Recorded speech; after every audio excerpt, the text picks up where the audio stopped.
Hey, welcome back to Truck U. Before we went to break, we took the bed off, got it out of the way because we want to do some work on the underside. You saw that the bed itself had a bed liner in it, and now it's time to Herculiner the bottom side to give us that same epoxy strength, but on the bottom. So we got a couple different options as far as Herculiner goes. These on the end are the same, and those are the cans of the product that are already mixed up. You simply pour them out, roll them on. Those are the roll-on kits, and that's what he's got on the upper part of the bed, right?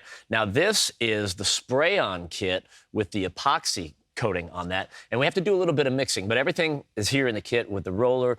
That if you want to do that, they got the spray gun, the cups to mix everything, and all the product. You know, the thing is, you're going to get professional grade protection at a fraction of the cost because it's something you can do in your garage, your shop, and we've done it a bunch of different times on different vehicles. I mean, you do the underside.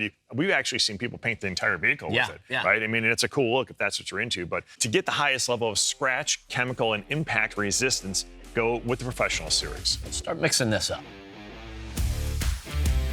So make sure you pre-shake the bed liner, then you're going to take the hardener, pour it into your measuring cup, fill it up to the fill line, and then pour it into the bed liner. Mix the two together and shake it up pretty good because you want to make sure that it's all mixed up.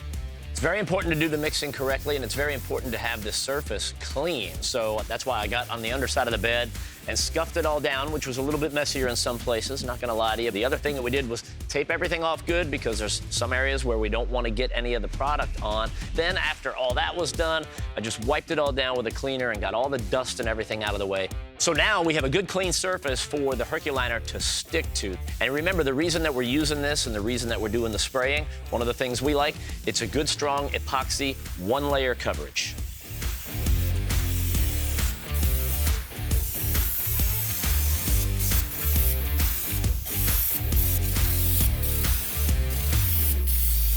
We've got that single coat of Herculiner on. It looks great. I'll tell you what, with that spray gun, it just goes on so fast and so easy. Now we're at the point where we need to let it dry.